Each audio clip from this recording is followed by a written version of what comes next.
लखनऊ में राशन कोटेदारों को मिला बड़ा तोहफा। सीएम योगी ने नई व्यवस्था का किया शुभारंभ। 90 से बढ़कर 125 प्रति क्विंटल होगा लाभांश।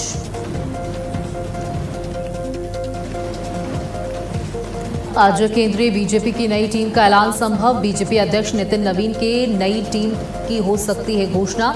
नई टीम में कई महिलाओं को मिल सकता है मौका।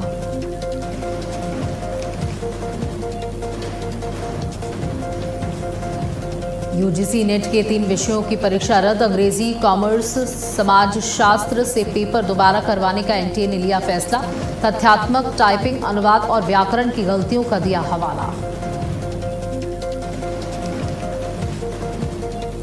झारखंड में जेपीएससी, जेडबलएससी परीक्षा में धांधली के खिलाफ आंदोलन का आज 24वां दिन। छात्रों की आज दोपहर 2 बजे राज्य सरकार के साथ होगी बातचीत। छात्रों ने सरकार को कल तक का दिया अल्टीमेटम। बिहार के लखीसराय में अशोकधाम मंदिर में भगदड़। 7 श्रद्धालुओं की मौत, कई जख्मी। सावन के सोमवार पर पहुंची थी भारी भीड़।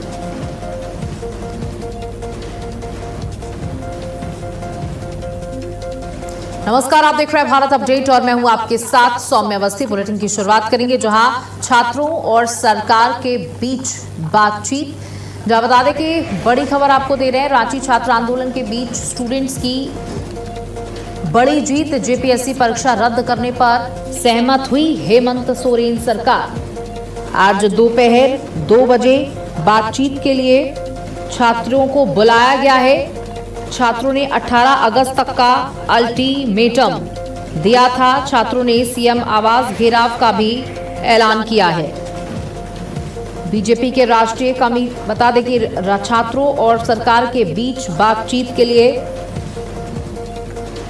एक ही टेबल पर बैठेंगे सरकार और झारखंड आंदोलन के प्रतिनिधि। तो आज 24वां दिन है इस आंदोलन का। दोपहर 2 बजे मीटिंग होनी है। छात्रों ने 18 अगस्त तक का अल्टीमेटम दिया था। छात्रों ने सीएम आवास घेराव का भी ऐलान किया है कि वो 20 तारीख को सीएम आवास का घेराव करेंगे। तो छात्रों और सरकार के बीच आज बातचीत। जेपीएससी, जेडबलएससी छात्रों की मुख्य मांगी क्या है वो भी आपको बता रहे हैं। जहां इस पूरे मामले की जांच सीबीआई से कराई जाए। जीपीएससी 11वीं 13वीं रद्द हो, ये मांग है। अनियमितताएं दूर की जाएं। जो भी परेशानियां, जो भी समस्याएं उत्पन्न होती हैं उन्हें पूरी तरीके से दूर कर दिया जाए। इसी के साथ साथ सीबीआई से जांच कराई जाए। तो ये कुछ जरूरी प्रमुख मांगे हैं। जेडबलएससी सीजीएल परीक्षा रद्द की जाए, सीबीआई से जांच हो। तो ये कुछ मांगे हैं जो सरकार की तरफ से अभी तक नहीं मानी गई हैं। 10 अगस्त को विधानसभा मार्च किया गया था। पूरे झारखंड के छात्र इसमें शामिल हुए थे। 15 अगस्त को रांची में तिरंगा यात्रा निकली थी। 16 अगस्त को हेमंत सोरेन का पुतला दहन किया गया था। 17 अगस्त यानी कि आज फिर से वार्ता है दोपहर 2 बजे। देखिए, छात्र ना झुक रहे हैं, ना रुक रहे हैं, ना ही टूट रहे हैं। उनका कहना है कि जब तक हमारी मांगों को नहीं सुना जाता हम आंदोलन करते रहेंगे, चाहे वो कितने भी दिन तक चले। पुलिस ने बलपूर्वक छात्रों को हटाने का प्रयास भी किया था। वहीं छात्रों का कहना था कि हम पर लाठियां चार्ज की गई, हमारे साथियों पर झूठे मुकदमे किए गए हैं, उनको भी वापस लिया जाए। कई छात्र गंभीर रूप से इस दौरान घायल भी हुए थे। तो देखिए, छात्रों का प्रदर्शन अब दिन प्रतिदिन बढ़ता चला जा रहा है और झारखंड बीजेपी की तरफ से इस प्रोटेस्ट को पूरा सहयोग मिल रहा है। बीजेपी का कहना है कि जब तक छात्रों की बातों को सरकार नहीं सुन लेती हम साथ देते रहेंगे। और देखिए, अब छात्र जो हैं उनका गुस्सा बढ़ता चला जा रहा है। सीएम के खिलाफ गुस्सा बढ़ता चला जा रहा है। सीएम हेमंत सोरेन के आवास को घेरने का अब प्लान बनाया गया 20 तारीख को। अगर आज की बातचीत सफल रहती है तो उम्मीद की जा सकती है कि आज ही आंदोलन खत्म हो जाएगा। लेकिन अगर आज की भी बातचीत निराधार साबित होती है तो 20 अगस्त को यह ऐलान किया गया था कि 20 अगस्त को हेमंत सोरेन के घर के आसपास घेराव किया जाएगा, आवास का घेराव किया जाएगा। और अब कहीं ना कहीं हेमंत सोरेन के भी इस्तीफे की मांग उठने लगी है। हालांकि अभी ये मांग खुलकर सामने नहीं आई है, लेकिन अगर बातें नहीं मानी गई तो हेमंत सोरेन का भी इस्तीफा छात्रों को चाहिए। छात्रों का कहना है कि सरकार हम बनाते हैं और अगर हमारी ही बातों को नजरअंदाज किया जाएगा तो फिर आंदोलन यूं ही जारी रहेगा।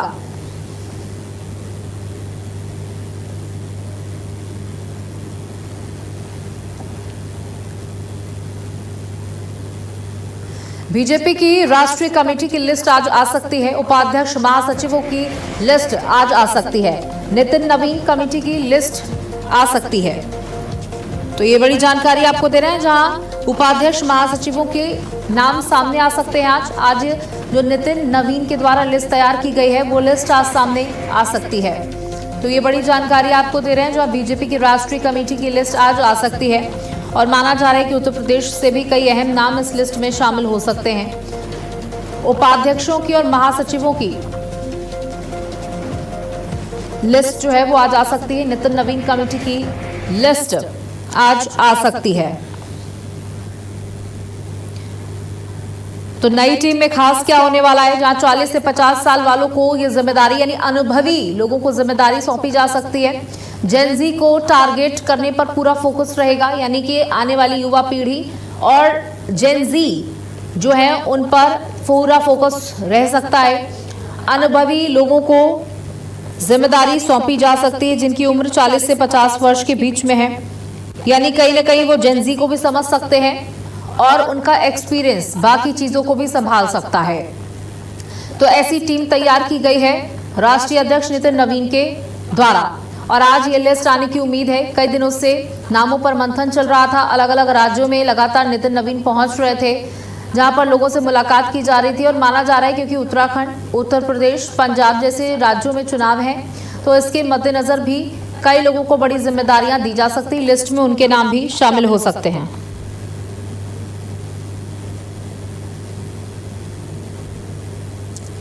प्रणवीर हमारे साथ हमारे सहयोगी जुड़ चुके हैं। प्रणवीर, नई टीम में खास क्या है वो तो हम बता रहे हैं कि जेनजी को टारगेट किया जाएगा, 40 से 50 साल के लोगों को सम्मिलित किया जा सकता है क्योंकि उत्तराखंड, उत्तर प्रदेश जैसे राज्यों में चुनाव है, इसलिए बड़े चेहरे यहां से भी उठाए जा सकते हैं।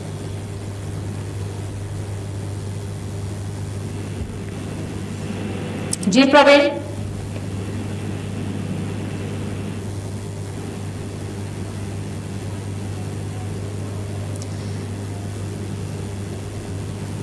तो बता दें कि नई टीम की लिस्ट तैयार हो चुकी है, अब बस इंतजार है कि कब घोषणा की जाए इसकी। और माना जा रहा है कि आज घोषणा हो सकती है। नई टीम की लिस्ट तैयार हो चुकी है, नाम उस लिस्ट में आ चुके हैं, बस इंतजार है तो ऐलान का। तो नई टीम की लिस्ट तैयार, घोषणा का इंतजार। नितिन नवीन की टीम में किसे मौका मिलेगा और किसका सफाया हो जाएगा, क्योंकि देखिए उन लोगों को निकाला भी जाएगा जो लगातार निष्क्रिय बने हुए हैं, जिनके काम को लेकर शिकायतें मिल रही हैं या जिनके काम से कुछ खास नहीं हो पा रहा है, नया फायदा नहीं मिल पा रहा है, उनको हटाया जाएगा। तो बीजेपी की नई टीम आने वाली है, युवा, महिला और अनुभव, इन तीनों का मिला जुला मिश्रण इस नई टीम में देखने को मिलेगा। प्रणवीर, निश्चित तौर पर आपको बता दें कि अपने जो राष्ट्रीय कार्यकारिणी है उसका ऐलान कर सकते हैं। आज जो ऐलान हो सकता है, आपको बता दें कि जिस तरीके से उत्तर प्रदेश में, पंजाब में, उत्तराखंड, गोवा, मणिपुर, हिमाचल प्रदेश, गुजरात सहित तमाम राज्यों में चुनाव होने वाले हैं, उसको लेकर के कहीं ना कहीं जो राष्ट्रीय अध्यक्ष है नितिन नवीन वो देखा देंगे कि किस तरीके से जो चुनाव हो, उसमें चुनाव में कहीं ना कहीं भारतीय जनता पार्टी को एक हार मिली, उसको कहीं ना कहीं समीक्षा बैठक की जा रही है।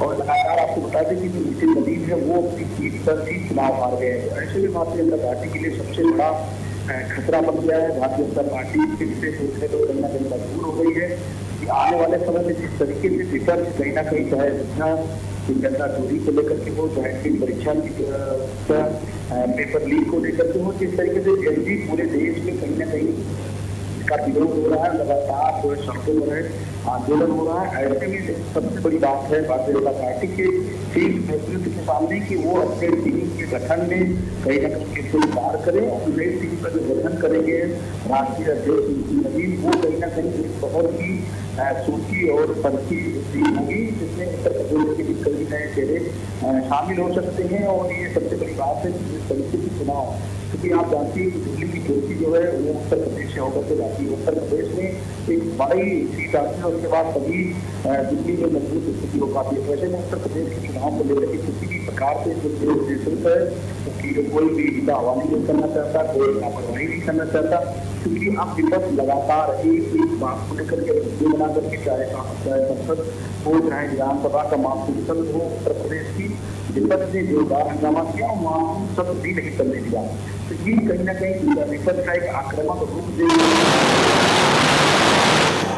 संगठन है वो कहीं ना कहीं जातिवाद के आधार पर, जातिवाद समीकरण पर हर स्तर पर कहीं ना कहीं एक मजबूत स्थिति बनाना चाह रहा है। विपक्ष जो है सबसे बड़ी बात है कि विपक्ष के जो सवालों का जवाब है वो किस तरीके से भारतीय जनता पार्टी से किस तरीके से शासन को लेकर के आने वाले चुनाव में जाएंगे, क्योंकि जो आने वाले चुनाव का जो मुद्दा रहेगा वो कहीं ना कहीं रोजगार, महिला सुरक्षा और तमाम ऐसे जो किसानों की जो समस्या है वो लगातार इस चुनाव में मुद्दा रहेगा। और सबसे बड़ी बात है कि विकास का मुद्दा जिस प्रकार से भारतीय जनता पार्टी का दावा रहता है कि वो हमेशा चुनाव के लिए तैयार रहती है, हमेशा उनके संगठन, उसके कार्यकर्ता जनता के बीच में होते हैं, चाहे केंद्र सरकार की जरूरत की योजना है वो, चाहे प्रदेश सरकार की जरूरत की योजना हो, वो लगातार जनता के बीच में जाते हैं, बताते हैं और कहीं ना कहीं जनता से उसको रूबरू कराते हैं। तो ये कार्यकर्ताओं के ऊपर भी एक बहुत बड़ा भार है भारतीय जनता पार्टी के दृष्टिकोण से। तो तमाम चीजें हैं जो विपक्ष कहीं ना कहीं जिस तरीके से हमलावर है उसकी काट भारतीय जनता पार्टी निकालेगी। जो राष्ट्रीय अध्यक्ष नितिन नवीन है वो अपनी टीम में किस तरीके से लोगों को रखते हैं, कैसे एडजस्ट करते हैं, कैसे जो चुनावी बिगुल है उत्तर प्रदेश का 2027 का, उसमें उनके सामने एक बहुत बड़ा चैलेंज है विपक्ष की बातों को खारिज करना और जनता के बीच में अपना विश्वास पैदा करना। क्योंकि अयोध्या में करें उत्तर प्रदेश की अगर बात कर ले तो उत्तर प्रदेश में भी समाजवादी पार्टी हो वो इस समय पूरे उग्र मोड में नजर आ रही है, बसपा सक्रिय हो गई है, कांग्रेस साथ दे रही है समाजवादी पार्टी का। तो चुनौतियां बहुत हैं, ऐसे ही अन्य राज्यों में भी चुनौतियां देखने को मिल रही है। हालांकि अगर बात करी जाए तो पश्चिम बंगाल की जीत हो या अन्य राज्यों की जीत हो वो एक एग्जाम्पल है देने के लिए, लेकिन अभी जो बिहार में हुआ जहां नितिन नवीन की जो पारंपरिक सीट थी कह सकते हैं वो वहां पर हार गए, दतिया की सीट हार गए, तो इसको भी विपक्ष उठा रहा है। और लेकिन माना जा रहा है कि इस बार की जो लिस्ट आने वाली है उसमें कई युवा चेहरे देखने को मिल सकते हैं, कई महिला चेहरा देखने को मिल सकते हैं, क्योंकि महिलाओं को लेकर के भी भारतीय जनता पार्टी बड़ी बड़ी बातें करती है। तो जरूरी है कि इस लिस्ट में कई नाम महिलाओं के भी हो सकते हैं। और अनुभव सबसे जो प्रायोरिटी है वो एक्सपीरियंस की प्रायोरिटी है कि अनुभवों वाले व्यक्ति को ही टीम में सम्मिलित किया जाए। निश्चित तौर पे आपने सही कहा कि जिस तरीके से भारतीय जनता पार्टी आरक्षण को लेकर के, महिलाओं के आगे बढ़ने को लेकर के लगातार दावा कर रही है, विपक्ष के ऊपर तंज कर रही है, तो उसमें जो राष्ट्रीय अध्यक्ष की जो कार्यकारिणी होगी उसमें महिलाओं की अहम भूमिका होगी। और उत्तर प्रदेश में जिस तरीके से चुनाव आने वाले हैं 2027 में, उसको देख करके जो विपक्ष हमलावर है उससे कहीं ना कहीं जातिगत समीकरण, चूंकि अखिलेश यादव लगातार जो है पीडीए, पहले उन्होंने पिछड़ा, दलित और अल्पसंख्यक की बात की थी, अब उन्होंने पीछे पंडित और पीड़ित पंडित की जो बात की है। तो जैसे जैसे चुनाव नजदीक आ रहा है तैसे तैसे कहीं ना कहीं जो उत्तर प्रदेश में जातिगत समीकरण है उसको हर पार्टी साधने की कोशिश कर रही है। मायावती सुप्रीमो ने भी ट्वीट करके कहा था कि गिरगिट भी उतना रंग नहीं बदलते हैं जितना अखिलेश यादव बदलते हैं। अखिलेश यादव ने दिनेश्वर मिश्रा की जयंती पर दिनेश्वर मिश्रा पार्क में हुए एक कार्यक्रम में उन्होंने साफ तौर पर इंडिकेशन दिया और साफ तौर पर कहा कि जो पीड़ित पंडित हैं वो समाजवादी पार्टी के साथ हैं।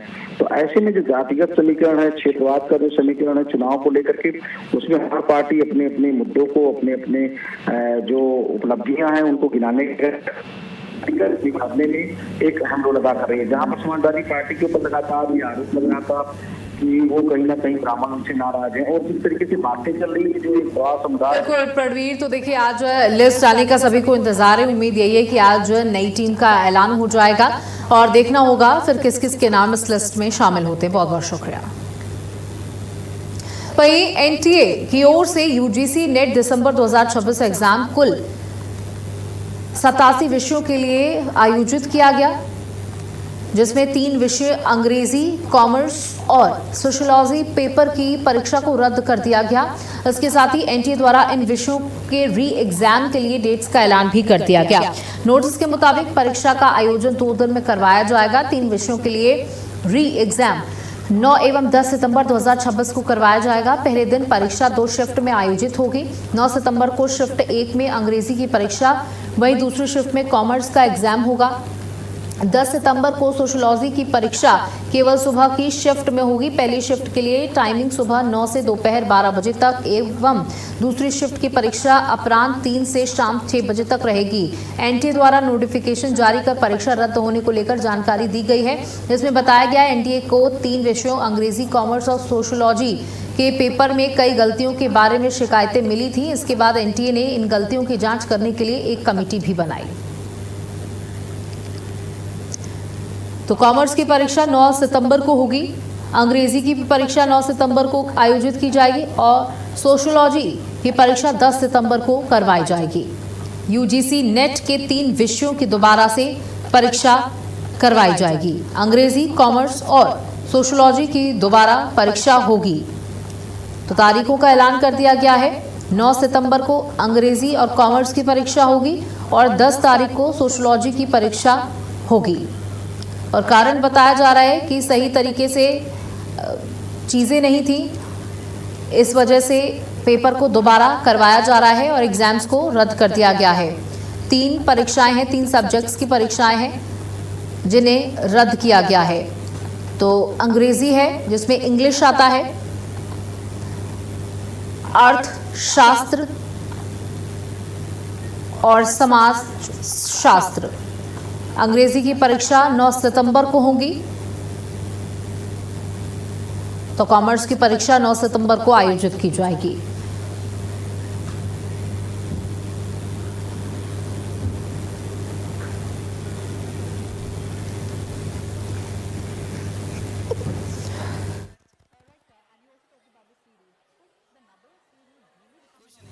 तो एनटीए का कहना है कि हमेशा छात्रों के हित की बात हम करते हैं, छात्रों के हित पर काम करते हैं और गलती सुधार कर व्यवस्था को पारदर्शी बनाया गया है।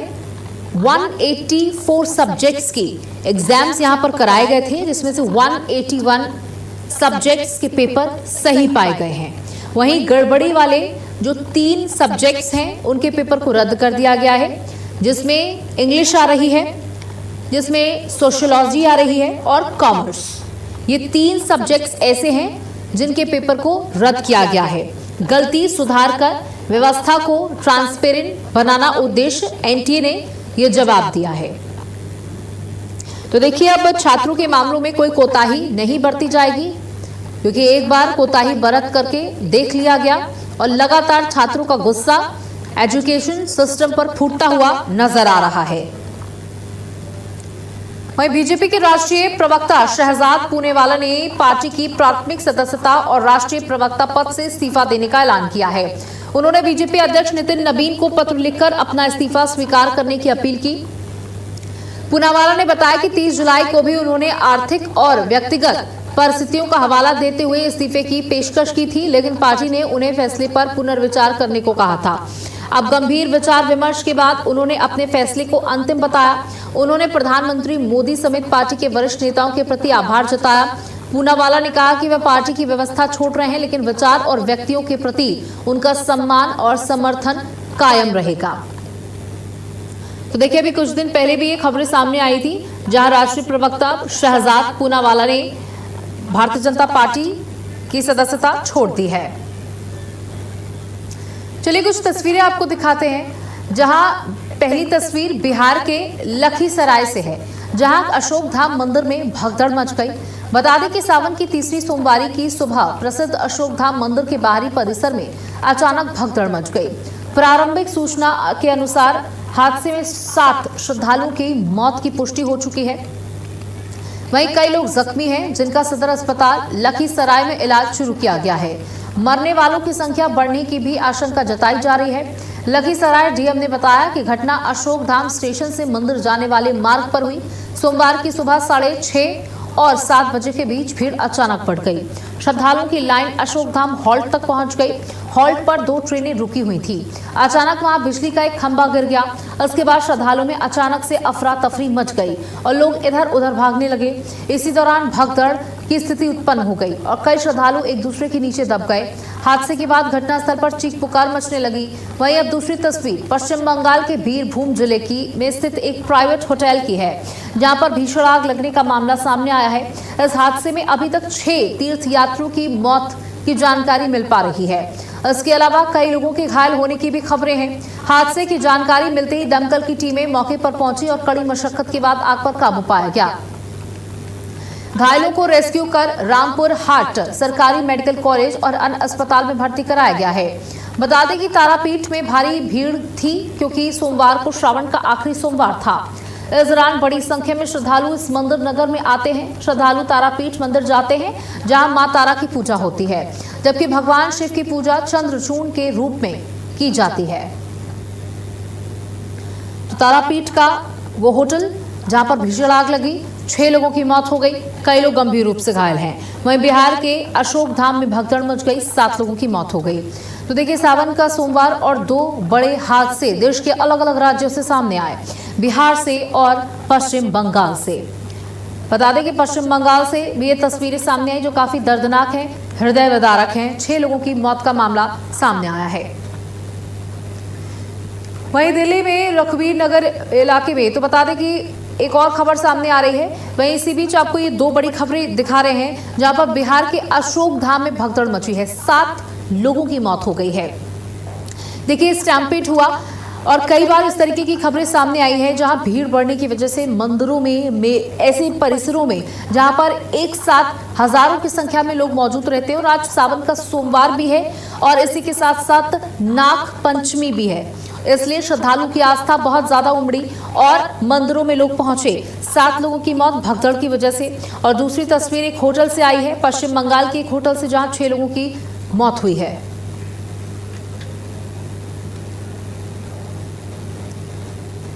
वहीं उज्जैन में महाकाल मंदिर में भगदड़ मच गई।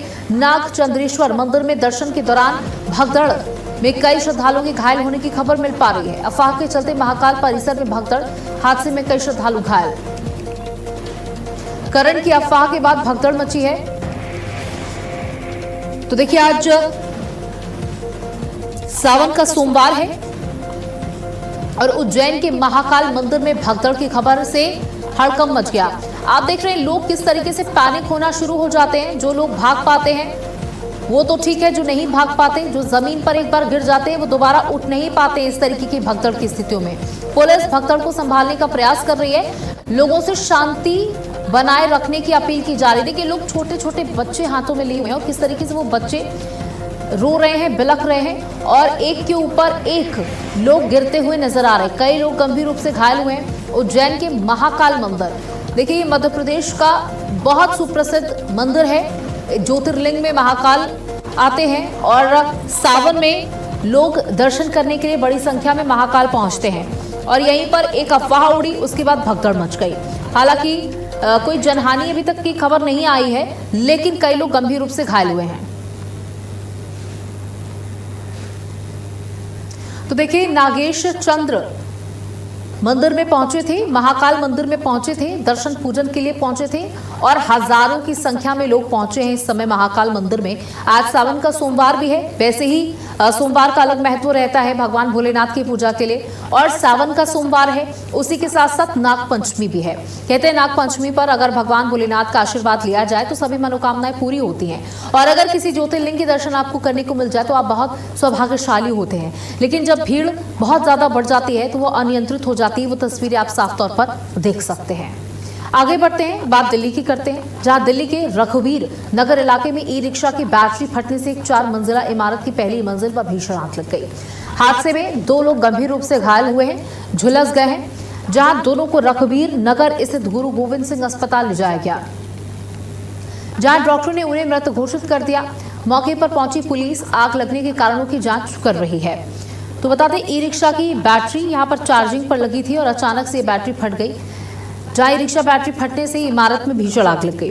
देखिए, लोगों से ये अपील की जाती है कि रात में इस तरीके से चार्जिंग पर अपनी इलेक्ट्रिक गाड़ियां लगाकर ना छोड़ी जाए, और अगर ऐसा करते भी हैं तो ऐसी जगह पर उसे लगाया जाए जो खुली हो, जहां पर अगर हादसा हो तो कोई बड़ा नुकसान ना हो, कोई जनहानि ना हो। रघुवीर नगर में बैटरी फटने से ये भीषण हादसा हो गया, आग लग गई, जहां कई लोग घायल हैं जिन्हें तुरंत अस्पताल में भर्ती कराया गया है। दिल्ली में ई रिक्शा बैटरी फटी, 2 लोगों की मौत हुई है, कई लोग गंभीर रूप से घायल हो गए हैं। रघुवीर नगर में बैटरी विस्फोट में भीषण आग लग गई। देखिए, इलेक्ट्रॉनिक गाड़ियां जितनी किफायती हैं उतनी खतरनाक भी हैं, और लोग इनका इस्तेमाल अभी सही तरीके से करना नहीं चाहते हैं। रात में अपनी गाड़ियों को लगा करके छोड़ देते हैं और वो ओवर हीट होने की वजह से इतने बड़े हादसे हो जाते हैं। ई रिक्शा की बैटरी फटने से यह हादसा हो गया, 2 लोगों की मौत की खबर मिल पा रही है।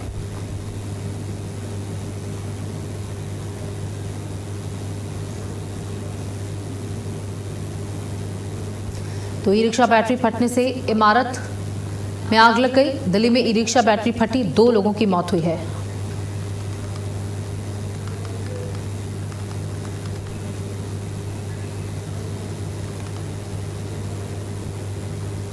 वहीं बीजेपी की राष्ट्रीय कमेटी की लिस्ट आज आ सकती है। उपाध्यक्ष महासचिवों की लिस्ट आज आ सकती है। नितिन नवीन कमेटी की लिस्ट आज आ सकती है। सूत्रों के हवाले से ये बड़ी खबर, नितिन नवीन की नई टीम को लेकर खबर सामने आ पा रही है। ये बड़ी जानकारी, बड़ी खबर आपको दे रहे हैं, जहां यूपी के 7 से ज्यादा चेहरों को बड़ी जिम्मेदारी मिल सकती है। तो यूपी के 7 बड़े चेहरे, राष्ट्रीय मंत्री हरीश द्विवेदी का प्रमोशन हो सकता है। राष्ट्रीय उपाध्यक्ष रेखा वर्मा को दोबारा जिम्मेदारी मिल सकती है। अमरपाल मौर्य भी सम्मिलित हो सकते हैं। सूत्रों के हवाले से ये बड़ी जानकारी आपको दे रहे हैं, जहां पर आज ये लिस्ट जारी होनी है। नितिन नवीन की नई टीम को लेकर के ये खबर मिल पा रही है, और यूपी से 7 चेहरों को जगह मिल सकती है। 7 से ज्यादा चेहरों को जगह मिल सकती है। तो ये बड़ी खबर, बड़ी जानकारी आप तक पहुंचा रहे हैं। कुछ नाम भी काफी चर्चा में बने हुए हैं। नितिन नवीन की टीम में कई बड़े नाम सम्मिलित हो सकते हैं। तो बता दें कि बीजेपी अध्यक्ष नितिन नवीन की नई टीम के इंतजार की घड़ी खत्म होने वाली है। संसद के मानसून सत्र के बाद बीजेपी संगठन में बड़े बदलाव की तैयारी है, जिसमें युवा और अनुभवी चेहरों के संतुलन के साथ 2027 के राज्य चुनावों और 2029 के लोकसभा चुनावों का खाका तैयार किया जाएगा।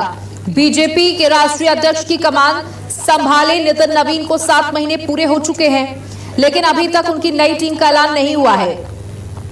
संसद का मानसून सत्र समाप्त होने के साथ ही पार्टी संगठन में बदलाव और नितिन नवीन द्वारा नई टीम के गठन की प्रक्रिया तेज हो गई है। माना जा रहा है कि नई टीम की घोषणा इसी सप्ताह में या फिर आज ही हो सकती है। नितिन नवीन की टीम को अंतिम रूप दिया जा रहा है, जिसे लेकर पार्टी के भीतर गहन सियासी मंथन जारी है। गृह मंत्री अमित शाह ने मानसून सत्र के दौरान कई वरिष्ठ व प्रमुख नेताओं के साथ अलग से चर्चा की। इनमें कैलाश विजयवर्गीय, नवनीत राणा, रेखा शर्मा और उज्जवल निकम जैसे नेता शामिल हैं। नितिन नवीन की इस टीम के जरिए बीजेपी का उद्देश्य भविष्य के राजनीतिक रोड मैप को आकार देना होगा। पार्टी में नई लीडरशिप तैयार करना और आगामी चुनावों के लिए मजबूत रणनीति बनाना है। आशुतोष मिश्रा हमारे साथ जुड़ चुके हैं, हमारे सहयोगी। आशुतोष, नई टीम की लिस्ट किसी भी वक्त जारी हो सकती है। मानसून सत्र के बाद लगातार मंथन चल रहा था। नितिन नवीन को राष्ट्रीय अध्यक्ष बने हुए 7 महीने बीत चुके हैं और अब सभी को इंतजार है नई टीम का। निश्चित रूप से नितिन नवीन की टीम में यूपी के 7 से ज्यादा चेहरों को अब जगह मिल सकती है, और जो बीजेपी की राष्ट्रीय टीम के गठन को लेकर सियासी हलकों में चर्चाएं तेज है। माना जा रहा है कि नई राष्ट्रीय टीम में उत्तर प्रदेश को खास प्रतिनिधित्व मिल सकता है, जिसमें 7 ऐसे चेहरे हैं जो सबसे ज्यादा चर्चा में रहते हैं। यानी कि जो राष्ट्रीय मंत्री हरीश द्विवेदी को राष्ट्रीय टीम में प्रमोशन मिलने की चर्चा है, वहीं राष्ट्रीय उपाध्यक्ष रेखा वर्मा को दोबारा राष्ट्रीय टीम में जिम्मेदारी मिल सकती है। इसके अलावा जो राज्यसभा सांसद हैं अमरपाल मौर्य और भोला सिंह के नाम पर भी राष्ट्रीय टीम के लिए चर्चा लगातार चल रही है। हमारे सूत्रों का दावा है कि उनको भी इस नई टीम में जगह मिलेगी। अश्विनी त्यागी जो विधान परिषद के सदस्य हैं, मुख्य सचेतक भी हैं, उनको भी राष्ट्रीय संगठन में शामिल किए जाने के कयास लगाए जा रहे हैं। पूर्व मंत्री और मध्य प्रदेश के जो प्रभारी है महेंद्र सिंह, वो भी राष्ट्रीय टीम में एंट्री की संभावना जताई जा रही है। राज्यसभा सांसद बाबूराम निषाद का भी नाम संभावित चेहरों में शामिल बताया जा रहा है। इसके अलावा उत्तर प्रदेश का सबसे चर्चित चेहरा रहे और 2017 से 22 के बीच जो ऊर्जा मंत्री थे उत्तर प्रदेश के, यानी कि पूर्व कैबिनेट मंत्री श्रीकांत शर्मा की भी दावेदारी भी मजबूत मानी जा रही है। वहीं पूर्व केंद्रीय मंत्री स्मृति ईरानी को भी राष्ट्रीय संगठन में एक बड़ी जिम्मेदारी दिए जाने की चर्चा है। दूसरी ओर बीजेपी की राष्ट्रीय टीम के कुछ पुराने चेहरों को विदाई के भी कयास लगाए जा रहे हैं, जिसमें डॉक्टर लक्ष्मीकांत वाजपेयी जो राष्ट्रीय उपाध्यक्ष हैं और इसके अलावा कोषाध्यक्ष राजेश अग्रवाल को इस बार। बिल्कुल आशुतोष, तो देखिए इस बार जो मिश्रण होगा वो युवा, महिला और अनुभवी लोगों का होगा। बहुत बहुत शुक्रिया हमारे साथ जुड़ने के लिए और इसी के साथ इस बुलेटिन में इतना ही। नमस्कार।